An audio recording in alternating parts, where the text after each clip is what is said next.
महागौरी की व्रत कथा। नवरात्रि में 8वें दिन महागौरी शक्ति की पूजा की जाती है। नाम से प्रकट है कि इनका रूप पूर्णतः गौर वर्ण है।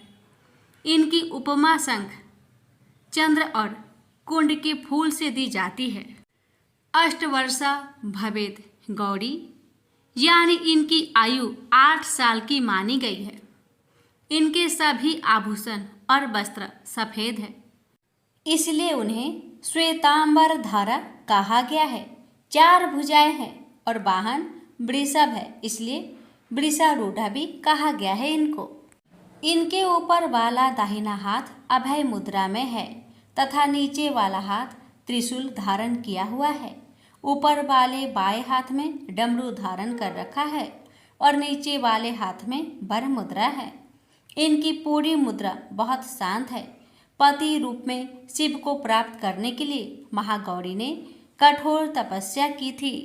इसी वजह से इनका शरीर काला पड़ गया, लेकिन तपस्या से प्रसन्न होकर भगवान शिव ने इनके शरीर को गंगा के पवित्र जल से धोकर कांतिमयी बना दिया। उनका रूप गौर वर्ण का हो गया, इसलिए ये महागौरी कहलाई। ये अमोघ फलदायिनी है और इनकी पूजा से भक्तों के तमाम कलमश धूल जाते हैं। पूर्व संचित पाप भी नष्ट हो जाते हैं। महागौरी का पूजन अर्चन उपासना आराधना कल्याणकारी है। इनकी कृपा से अलौकिक सिद्धियां भी प्राप्त होती है। प्रेम से बोलिए महागौरी माता की जय। प्राचीन काल की बात है। किसी राज्य में एक बड़ा प्रतापी और दानी राजा राज्य करता था। वह हर गुरुवार को व्रत रखकर दीन दुखियों की मदद करके पुण्य प्राप्त करता था। परंतु ये बात उसकी रानी को अच्छी नहीं लगती थी। वह न तो व्रत करती थी और न ही दान पुण्य में विश्वास रखती थी। इतना ही नहीं, वह राजा को भी ऐसा करने से मना करती थी। एक समय की बात है। राजा शिकार खेलने के लिए वन में गए। घर पर रानी और दासी थी। उसी समय गुरु बृहस्पति देव साधु का रूप धारण कर राजा के दरवाजे पर भिक्षा मांगने आए। साधु ने जब रानी से भिक्षा मांगी तो वह कहने लगी, हे साधु महाराज, मैं इस दान और पुण्य से तंग आ गई हूँ। आप कोई ऐसा उपाय बताएं जिससे कि सारा धन नष्ट हो जाए और मैं आराम से रह सकूं। इतना सुनकर बृहस्पति देव ने कहा, हे देवी, तुम बड़ी विचित्र हो। संतान और धन से कोई दुखी होता है। अगर अधिक धन है तो उसे शुभ कार्यों में लगाओ। कुंवारी कन्याओं का विवाह कराओ। विद्यालय और बाग बगीचे का निर्माण कराओ, जिससे तुम्हारे दोनों लोग सुधरे। परंतु साधु की इन बातों से रानी को खुशी नहीं हुई। उसने कहा कि मुझे ऐसे धन की आवश्यकता नहीं है जिसे मैं दान दूं और जिसे संभालने में मेरा सारा समय नष्ट हो जाए। तब साधु ने कहा, अगर तुम्हारी ऐसी इच्छा है तो मैं जैसा तुम्हें बताता हूँ तुम वैसा ही करना। गुरुवार के दिन तुम घर को गोबर से लिपना, अपने बालों को पीली मिट्टी से धोना, राजा से हजामत बनाने को कहना, भोजन में मांस मदिरा का प्रयोग करना, कपड़े धोबी के यहाँ धुलने देना। इस प्रकार 7 बृहस्पतिवार करने से तुम्हारा समस्त धन नष्ट हो जाएगा। इतना कहकर साधु के रूप में बृहस्पति देव अंतर्ध्यान हो गए। साधु के अनुसार कई बातों को पूरा करते हुए रानी को केवल 3 बृहस्पतिवार ही बीते थे कि उसकी समस्त धन संपत्ति नष्ट हो गई। भोजन के लिए राजा का परिवार तरसने लगा। तब एक दिन राजा ने रानी से बोला कि हे रानी, तुम यहीं रहो, मैं दूसरे देश को जाता हूँ, क्योंकि यहाँ पर सभी लोग मुझे जानते हैं, इसलिए मैं कोई छोटा कार्य नहीं कर सकता। ऐसा कहकर राजा दूसरे देश चला गया। वहाँ वह जंगल से लकड़ी काट कर लाता और शहर में बेचता। इस तरह वह अपना जीवन व्यतीत करने लगा। इधर राजा के परदेश जाते ही रानी और दासी दुखी रहने लगी। एक बार जब रानी और दासी को 7 दिन तक बिना भोजन के रहना पड़ा, तो रानी ने अपनी दासी से कहा, हे दासी, पासी के नगर में मेरी बहन रहती है, वह बड़ी धनवान है, तो उसके पास जा और कुछ ले आ, ताकि थोड़ी बहुत गुजर बसर हो जाए। दासी रानी की बहन के पास गई। उस दिन गुरुवार था और रानी की बहन उस समय बृहस्पतिवार व्रत की कथा सुन रही थी। दासी ने रानी की बहन को अपनी रानी का संदेश दिया, लेकिन रानी की बड़ी बहन ने कोई उत्तर नहीं दिया। जब दासी को रानी की बहन से कोई उत्तर नहीं मिला, तो वह बहुत दुखी हुई और उसे क्रोध भी आया। दासी ने वापस आकर रानी को सारी बात बता दी। ये सुनकर रानी ने अपने भाग्य को कोसा। उधर रानी की बहन ने सोचा कि मेरी बहन की दासी आई थी, परंतु मैं उससे नहीं बोली, इससे वह बहुत दुखी हुई होगी। कथा सुनकर और पूजा समाप्त करके वह अपनी बहन के घर आई और कहने लगी, हे बहन, मैं बृहस्पतिवार का व्रत कर रही थी, तुम्हारी दासी मेरे घर आई थी, परंतु जब तक कथा होती है तब तक ना तो उठते हैं और ना ही बोलते हैं, इसलिए मैं नहीं बोली। बताओ दासी, क्यों आई थी? रानी बोली, बहन, तुमसे क्या छिपाऊं, हमारे घर में खाने तक को अनाज नहीं था। ऐसा कहते कहते रानी की आंखें भर आई। उसने दासी समेत पिछले 7 दिनों से भूखे रहने तक की बात अपनी बहन को विस्तार पूर्वक सुना दी। रानी की बहन बोली, देखो बहन, भगवान बृहस्पति देव सबकी मनोकामना को पूर्ण करते हैं। देखो, शायद तुम्हारे घर में अनाज रखा हो। पहले तो रानी को विश्वास नहीं हुआ, पर बहन के आग्रह करने पर उसने अपनी दासी को अंदर भेजा, तो उसे सचमुच अनाज से भरा एक घड़ा मिल गया। यह देखकर दासी को बड़ी हैरानी हुई।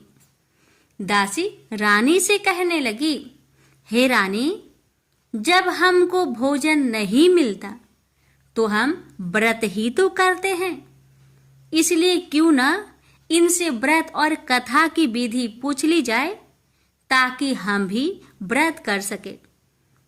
तब रानी ने अपनी बहन से बृहस्पतिवार व्रत के बारे में पूछा। उसकी बहन ने बताया, बृहस्पतिवार के व्रत में चने की दाल और मुनक्का से विष्णु भगवान का केले के जड़ में पूजन करे तथा दीपक जलाए, व्रत कथा सुने और पीला भोजन ही करे। इससे बृहस्पति देव प्रसन्न होते हैं। व्रत और पूजन विधि बताकर रानी की बहन अपने घर लौट आई। 7 दिन के बाद जब गुरुवार आया तो रानी और दासी ने व्रत रखा। घुड़सार में जाकर चना और गुड़ लेकर आई। फिर उससे केले की जड़ तथा विष्णु भगवान का पूजन किया। अब पीला भोजन कहाँ से आए, इस बात को लेकर दोनों बहुत दुखी थे। चूंकि उन्होंने व्रत रखा था, इसलिए बृहस्पति देव उनसे प्रसन्न थे, इसलिए वे एक साधारण व्यक्ति का रूप धारण कर 2 थालों में सुंदर पीला भोजन दासी को दे गए। भोजन पाकर दासी प्रसन्न हुई और फिर रानी के साथ मिलकर भोजन ग्रहण किया। उसके बाद वे सभी गुरुवार को व्रत और पूजन करने लगी। बृहस्पति भगवान की कृपा से उनके पास फिर से धन संपत्ति आ गई, परंतु रानी फिर से पहले की तरह आलस्य करने लगी। तब दासी बोली, देखो रानी, तुम पहले भी इस प्रकार आलस्य करती थी। तुम्हें धन रखने में कष्ट होता था, इस कारण सभी धन नष्ट हो गया, और अब जब भगवान बृहस्पति की कृपा से धन मिला है तो तुम्हें फिर से आलस्य होता है। रानी को समझाते हुए दासी कहती है कि बड़ी मुसीबतों के बाद हमने यह धन पाया है, इसलिए हमें दान पुण्य करना चाहिए, भूखे मनुष्य को भोजन कराना चाहिए और धन को शुभ कार्य में खर्च करना चाहिए, जिससे तुम्हारे कुल का यश बढ़ेगा, स्वर्ग की प्राप्ति होगी और पितृ प्रसन्न होंगे। दासी की बात मानकर रानी अपना धन शुभ कार्य में खर्च करने लगी, जिससे पूरे नगर में उसका यश फैलने लगा। बृहस्पतिवार व्रत कथा के बाद श्रद्धा के साथ आरती की जानी चाहिए। इसके बाद प्रसाद बांटकर उसे ग्रहण करना चाहिए। एक दिन राजा दुखी होकर जंगल में एक पेड़ के नीचे आसन जमाकर बैठ गया। वह अपनी दशा को याद करके व्याकुल होने लगा। बृहस्पतिवार का दिन था। एकाएक उसने देखा कि निर्जन वन में एक साधु प्रकट हुए। वह साधु भेष में स्वयं बृहस्पति देवता थे। लकड़हारे के सामने आकर बोले, हे लकड़हारे, इस सुनसान जंगल में तू चिंता मग्न क्यों बैठा है? लकड़हारे ने दोनों हाथ जोड़कर प्रणाम किया और उत्तर दिया, महात्मा जी, आप सब कुछ जानते हैं, मैं क्या कहूँ? यह कहकर रोने लगा और साधु को अपनी आत्मकथा सुनाई। महात्मा जी ने कहा, तुम्हारी स्त्री ने बृहस्पति के दिन बृहस्पति भगवान का निरादर किया है, जिसके कारण रुष्ट होकर उन्होंने तुम्हारी यह दशा कर दी। अब तुम चिंता को दूर करके मेरे कहने पर चलो तो तुम्हारे सब कष्ट दूर हो जाएंगे और भगवान पहले से भी अधिक संपत्ति देंगे। तुम बृहस्पतिवार के दिन कथा किया करो। 2 पैसे के चने मुनक्का लाकर उसका प्रसाद बनाओ और शुद्ध जल से लोटे में शक्कर मिलाकर अमृत तैयार करो। कथा के पश्चात अपने सारे परिवार और सुनने वाले प्रेमियों में अमृत व प्रसाद बांटकर आप भी ग्रहण करो। ऐसा करने से भगवान तुम्हारी सब मनोकामनाएं पूरी करेंगे। साधु के ऐसे वचन सुनकर लकड़हारा बोला, हे प्रभु, मुझे लकड़ी बेचकर इतना पैसा नहीं मिलता जिससे भोजन के उपरांत कुछ बचा सकूं।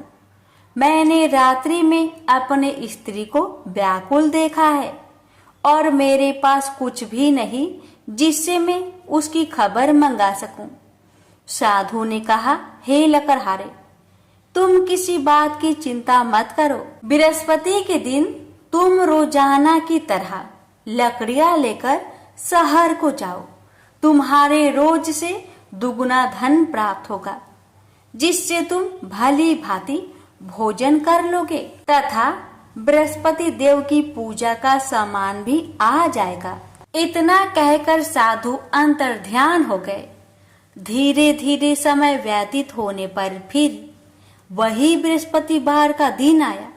लकड़हारा जंगल से लकड़ी काटकर किसी शहर में बेचने गया। उसे उस दिन और दिन से अधिक पैसा मिला। राजा ने चना गुड़ आदि लाकर गुरुवार का व्रत किया। उस दिन से उसके सभी कलेश दूर हुए। परंतु जब दोबारा गुरुवार का दिन आया तो बृहस्पतिवार का व्रत करना भूल गया। इस कारण बृहस्पति भगवान नाराज हो गए। उस दिन उस नगर के राजा ने विशाल यज्ञ का आयोजन किया तथा शहर में यह घोषणा करा दी कि कोई भी मनुष्य अपने घर में भोजन न बनावे, न आग जलावे। समस्त जनता मेरे यहाँ भोजन करने आवे। इस आज्ञा को जो न मानेगा उसे फांसी की सजा दी जाएगी।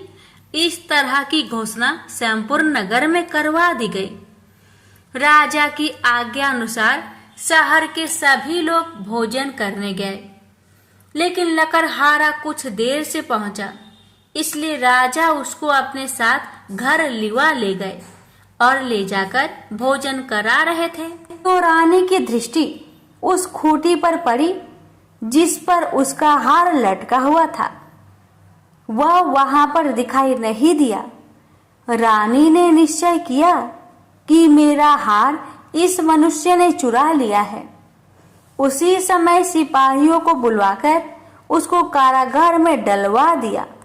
जब लकड़हारा कारागार में पड़ गया और बहुत दुखी होकर विचार करने लगा कि ना जाने कौन से पूर्व जन्म के कर्म से मुझे यह दुख प्राप्त हुआ है, और उसी साधु को याद करने लगा जो कि जंगल में मिला था। उसी समय तत्काल बृहस्पति देव साधु के रूप में प्रकट हुए और उसकी दशा को देखकर कहने लगे, अरे मूर्ख, तूने बृहस्पति देव की कथा नहीं करी, इस कारण तुझे दुख प्राप्त हुआ है। अब चिंता मत कर। बृहस्पतिवार के दिन कारागार के दरवाजे पर 4 पैसे पड़े मिलेंगे। उनसे तू बृहस्पति देव की पूजा करना, तेरे सभी कष्ट दूर हो जाएंगे। बृहस्पति के दिन उसे 4 पैसे मिले। लकड़हारे ने कथा कही। उसे रात्रि को बृहस्पति देव ने उस नगर के राजा को सपन में कहा, हे राजा, तुमने जिस आदमी को कारागार में बंद किया है वह निर्दोष है, वह राजा है, उसे छोड़ देना। रानी का हार उसी खूंटी पर लटका है। अगर तू ऐसा नहीं करेगा तो मैं तेरे राज्य को नष्ट कर दूंगा। इस तरह रात्रि के सपनों को देखकर राजा प्रातः काल उठा और खूंटी पर हार देखकर लकड़हारे को बुलाकर क्षमा मांगी तथा लकड़हारे को योग सुंदर वस्त्र आभूषण देकर विदा कर दिया। बृहस्पति देव की आज्ञा अनुसार लकड़हारा अपने नगर को चल दिया। राजा जब अपने नगर के निकट पहुंचा तो उसे बड़ा आश्चर्य हुआ। नगर में पहले से अधिक बाग, तालाब, कुएं तथा बहुत सी धर्मशाला, मंदिर आदि बन गई है। राजा ने पूछा, यह किसका बाग और धर्मशाला है? तब नगर के सब लोग कहने लगे, यह सब रानी और बांदी की है। तो राजा को आश्चर्य हुआ और गुस्सा भी आया। जब रानी ने यह खबर सुनी कि राजा आ रहे हैं तो उन्होंने बांदी से कहा कि हे दासी, देख, राजा हमको कितनी बुरी हालत में छोड़ गए थे। हमारी ऐसी हालत देखकर वह लौट न जाए, इसलिए तू दरवाजे पर खड़ी हो जा। आज्ञा अनुसार दासी दरवाजे पर खड़ी हो गई। राजा आए तो उन्हें अपने साथ लिवा लाई। तब राजा ने क्रोध करके अपनी रानी से पूछा कि यह धन तुम्हें कैसे प्राप्त हुआ? तब उन्होंने कहा, हमें यह सब धन बृहस्पति देव के इस व्रत के प्रभाव से प्राप्त हुआ है। राजा ने निश्चय किया कि 7 रोज बाद तो सभी बृहस्पति देव का पूजन करते हैं, परंतु मैं प्रतिदिन दिन में 3 बार कहानी तथा रोज व्रत किया करूंगा। अब हर समय राजा ने दुपट्टे में चने की दाल बांधी रहती तथा दिन में 3 बार कहानी कहता। एक रोज राजा ने विचार किया कि चलो अपनी बहन के यहाँ हो आवे। इस तरह निश्चय कर राजा घोड़े पर सवार हो अपनी बहन के यहाँ को चलने लगा। मार्ग में उसने देखा कि कुछ आदमी एक मुर्दे को लिए जा रहे हैं। उन्हें रोककर राजा कहने लगा, अरे भाइयों, मेरी बृहस्पति देव की कथा सुन लो। वे बोले, लो, हमारा तो आदमी मर गया है, इसको अपनी कथा की परी है। परंतु कुछ आदमी बोले, अच्छा कहो, हम तुम्हारी कथा भी सुनेंगे। राजा ने दाल निकाली और जब कथा आधी हुई थी कि मुर्दा हिलने लग गया, और जब कथा समाप्त हो गई तो राम राम करके मनुष्य उठकर खड़ा हो गया। आगे मार्ग में उसे किसान खेत में हल चलाता मिला। राजा ने उसे देख और उससे बोले, अरे भैया, तुम मेरी बृहस्पति बार की कथा सुन लो। किसान बोला, जब तक मैं तेरी कथा सुनूंगा तब तक 4 हरैया जोत लूंगा। जा अपनी कथा किसी और को सुनाना। इस तरह राजा आगे चलने लगा। राजा के हटते ही बैल पछाड़ खाकर गिर गए तथा किसान के पेट में बड़ी जोर का दर्द होने लगा। उस समय उसकी माँ रोटी लेकर आई। उसने जब यह देखा तो अपने पुत्र से सब हाल पूछा और बेटे ने भी सभी हाल कह दिया।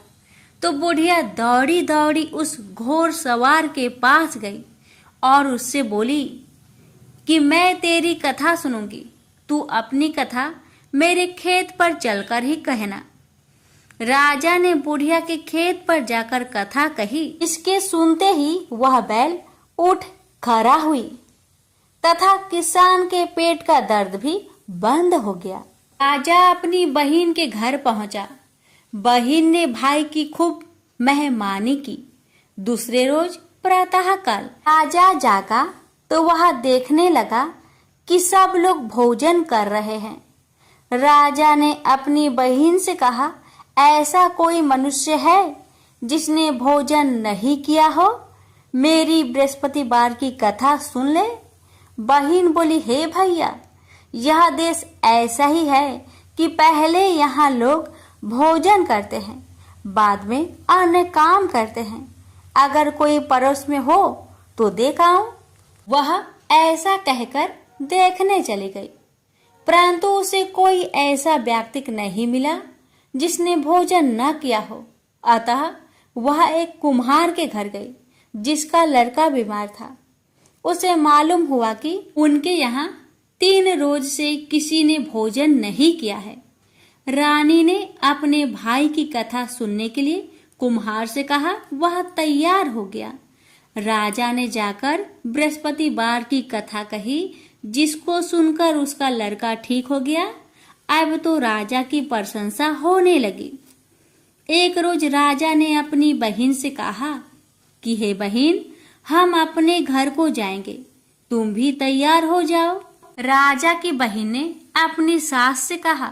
सास ने कहा, हाँ चली जा, परंतु अपने लड़कों को मत ले जाना, क्योंकि तेरे भाई के कोई औलाद नहीं है। बहन ने अपने भैया से कहा, हे भैया, मैं तो चलूंगी पर कोई बालक नहीं जाएगा। राजा बोला, जब कोई बालक नहीं चलेगा तब तुम ही क्या करोगी? बड़े दुखी मन से राजा अपने नगर को लौट आया। राजा ने अपनी रानी से कहा, हम निरवंशी है, हमारा मुंह देखने का धर्म नहीं है और कुछ भोजन आदि नहीं किया।